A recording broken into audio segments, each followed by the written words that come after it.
Welcome back to our channel joyful journey Canada vlog. So आज हम एक और न्यू वीडियो के साथ आए हैं। तो ये वीडियो का आप टाइटल देख के पता ही लग गया होगा कि क्या है ये वीडियो। बेसिकली हम बात करेंगे इस वीडियो में स्टूडेंट से रिलेटेड कि क्या क्या रिस्ट्रिक्शंस जो गवर्नमेंट ऑफ कनाडा ने इम्पोज की हैं या न्यू रिस्ट्रिक्शंस लाए हैं स्टडी वीज़ा से रिलेटेड। तो आज हम उस सारे टॉपिक से रिलेटेड बात करेंगे। और बिकॉज आप सबने देखा ही है कि लास्ट ईयर से ही थोड़ा सी चीज़ें स्टार्ट हो गई थी, जैसे लास्ट दिसंबर से ही जीआईसी जो कि पहले स्टूडेंट्स को पे करनी पड़ती है अराउंड 10,500, तो वो बढ़ के ऑलमोस्ट 20,000 प्लस अराउंड 20,500 उन्होंने इंक्रीज़ कर दी।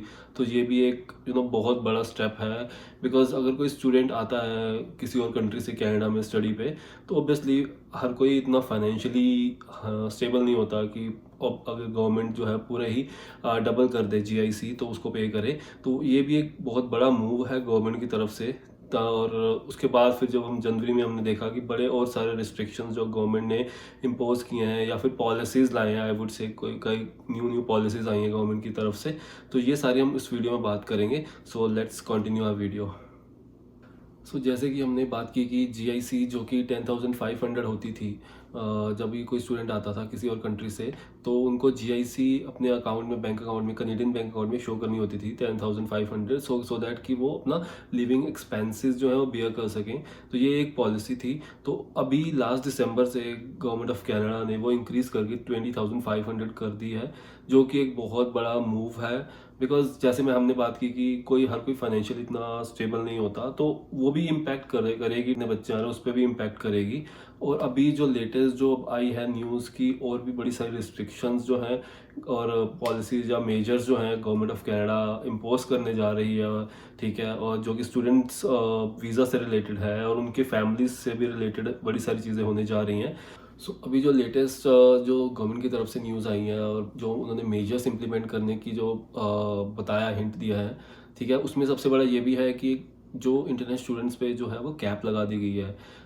35% मीन्स डिक्रीज़ होंगे 2024 में।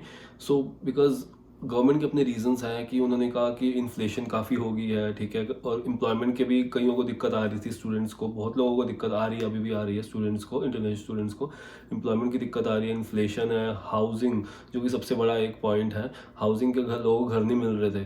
तो ये सारे चीज़ें देख के गवर्नमेंट ने फिर क्या करा कि उनको पे कैप लगा दी कि अभी 35% जो है वो कम स्टूडेंट आएंगे आने वाले 1-2 सालों में, ठीक है। तो वो दोबारा एक बारी रिव्यू करेंगे। अभी 2 साल के लिए ये पॉलिसी इंप्लीमेंट हो रही है, तो एट द एंड ऑफ 2025 कि वो तो गवर्नमेंट जो है दोबारा रिव्यू करेगी कि क्या जो हमने जो पॉलिसी बनाई थी, जो मेजर्स लिए थे, वो सक्सेसफुल हुए हैं कि नहीं हुए हैं in terms of employment, in terms of providing employment opportunities to international students, in terms of housing facilities, ठीक है, इन टर्म्स ऑफ इन्फ्लेशन।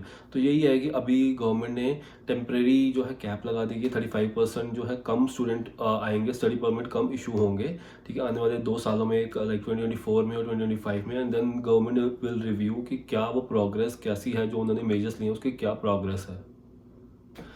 सेकंड जो सबसे मेजर जो गवर्नमेंट ने अनाउंस किया है वो ये है कि जो स्टडी परमिट तो ठीक है इशू होते थे, बट जो स्पाउस ओपन वर्क परमिट होते थे, SOWP इशू होते थे, वो पहले सब कैटेगरीज की एजुकेशन जो लेते थे, लाइक जो यहाँ पे ग्रेजुएशन करने के लिए आए हैं आफ्टर 12th, या फिर जो मास्टर डिग्री करने के लिए आए हैं, सबको इशू होते थे उनके स्पाउसेस को spouse open work permit. But अब न्यू मेजर्स के हिसाब से जो SOWP है, स्पाउस ओपन वर्क परमिट है, वो सिर्फ मास्टर डिग्री या फिर PhD होल्डर्स को ही इशू होंगे। अब वो जो ग्रेजुएशन करने के लिए आते थे आफ्टर 12th, किसी भी कंट्री से, इंडिया हो या किसी कहीं से भी हो, तो उनको नहीं इशू होंगे। तो ये भी एक गवर्नमेंट की तरफ से मेजर स्टेप है। बट हाँ, ये स्टूडेंट्स को भी हिट करेंगे, बिकॉज हर किसी ने अपने प्लान्स बनाए होते हैं, तो ये हिट तो डेफिनेटली स्टूडेंट्स को हिट करेगी ये पॉलिसीज़। बट ये जो गवर्नमेंट की तरफ से मेजर्स है वो ये है कि सिर्फ वो मास्टर डिग्री और PhD होल्डर्स को ही spouse open work permit issue होंगे, और जो ग्रेजुएशन करने के लिए आए आफ्टर 12th, तो वो उनको नहीं होंगे issue spouse open work permit. जो थर्ड मेजर है वो ये है कि गवर्नमेंट ने क्या किया कि कैप के बाद जो है प्रोविंसेस को और जो टेरिटरीज़ हैं उनको एक पोर्शन अलॉट करेंगे कि भाई इतने you have to issue these many study permits.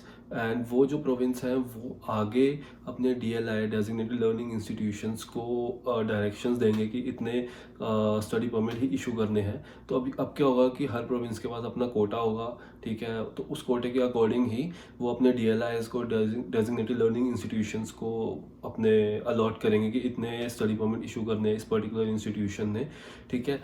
और एक और बात है कि अब जो न्यू एप्लीकेशन जो सबमिट होंगी स्टडी परमिट की IRCC को, तो उसमें एक अटेस्टेशन लेटर लगेगा जो कि प्रोविंस इशू करेगा, ठीक है। प्रोविंस से एक अटेस्टेशन लेटर लगेगा एंड देन वो जो है IRCC के पास वो एक्सेप्टेड होगी एप्लीकेशन स्टडी परमिट के लिए आने वाले टाइम में। सो गवर्नमेंट ने ये भी कहा है कि जो ऑलरेडी एग्जिस्टिंग स्टूडेंट्स हैं कनाडा में, जो कि अगर अपना कोई स्टडी परमिट रिन्यू कराते हैं या कुछ भी है, जो एग्जिस्टिंग स्टूडेंट्स हैं उनको ये सारी पॉलिसीज इम्पैक्ट नहीं करेंगी। ये जो है न्यू स्टूडेंट्स आ रहे हैं या न्यू एप्लीकेशंस सबमिट होंगी IRCC के पास, वही सारी एप्लीकेशंस को ये इम्पैक्ट करेंगे, ये सारी मेजर्स, ये सारी पॉलिसीज़।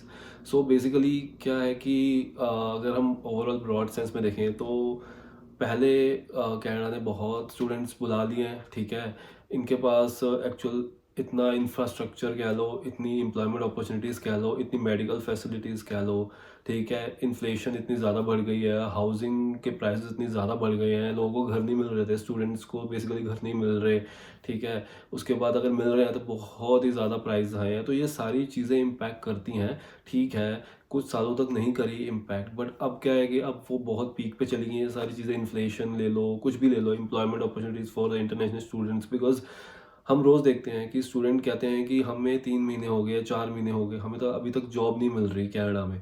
क्यों? बिकॉज स्टूडेंट्स भर लिए हैं बट उनको एम्प्लॉयमेंट अपॉर्चुनिटीज़ क्रिएट नहीं करी गई हैं गवर्नमेंट की तरफ से। तो अगर आप एम्प्लॉयमेंट अपॉर्चुनिटीज साथ साथ इंक्रीज़ करो, ठीक है, स्टूडेंट बुला रहे हो तो बट उनको जॉब भी तो चाहिए ना। वो कैसे अपना डे टू डे लाइफ कैसे वो स्पेंड करेंगे अगर उनके पास अपना खर्चा नहीं है, अगर वो जॉब नहीं कर रहे, अर्न नहीं कर पा रहे। कईयों के पास तो कैपेबिलिटी भी है, एक्सपीरियंस है, सब कुछ है, नॉलेज है, पर उनको प्रॉपर जॉब नहीं मिल पा रही बिकॉज क्योंकि यहाँ अपॉर्चुनिटीज़ कम है, ठीक है। तो ये सारी चीज़ें अब इम्पैक्ट कर रही हैं, पाइल अप हो गई हैं, बहुत सालों से ये चल रही थी बट अब पाइल अप हो गई हैं, पूरी एक्सट्रीम पे पहुँच गई हैं। तो अब गवर्नमेंट को स्टेप्स लेने ही पड़े हैं। आने वाले स्टूडेंट्स के उन पर काफ़ी सारी पॉलिसीज इंप्लीमेंट हो रही हैं, जैसे GIC इंक्रीज़ होगी, ठीक है। अगर कोई पहले ग्रेजुएशन पे आता था SOWP उनको भी मिलता था, उनके स्पाउसेस को मिलता था, अब वो नहीं मिलेगा। तो बड़ी सारी चीज़ें हैं कि जो प्लस एंड माइनस हर चीज़ के हैं। बट अब ये जो है गवर्नमेंट ने जो पॉलिसी बनाई है वो तो बनाई है, अब वो इम्प्लीमेंट तो होंगी। अब वो पॉलिसी सबको obviously we have to adhere to those policies as well. But यही है कि ये सारी चीज़ें कंट्रोल करने के पर्सपेक्टिव से अभी गवर्नमेंट ने 2 साल का अपना क्राइटेरिया रखा है कि after at the end of 2025 वो दोबारा से एक बार रिव्यू करेंगे कि ये जो पॉलिसीज इंप्लीमेंट हुई हैं उनका क्या रिजल्ट है, ठीक है, क्या प्रोग्रेस है, कि वो अब थोड़ा थोड़ा ट्रैक पे आने शुरू हुए हैं कि नहीं हुए। अभी के लिए ये सारे मेजर्स इंप्लीमेंट होंगे फॉर इंटरनेशनल स्टूडेंट्स, और जो एग्जिस्टिंग स्टूडेंट्स हैं उनको कोई इम्पैक्ट नहीं आएगा related to their renewals, related to anything. ये वीडियो बनाने का एक यही रीज़न था कि एक जो अभी न्यू मेजर्स आए हैं तो उस पर एक टॉपिक पे बात की जाए, आपको थोड़ा सा बताया जाए, इन्फॉर्मेशन दी जाए, and that's only reason. And thank you for watching our video and please like, share and subscribe to our channel. तो उससे क्या होता है कि हमें मोटिवेशन मिलती है, जैसे कि हर वीडियो में बताता हूँ, उससे मोटिवेशन मिलती है कि न्यू न्यू वीडियो बनाने का और न्यू इन्फॉर्मेटिव वीडियो बनाने का basically. So please subscribe to our channel and I will see you in the next video. Bye bye.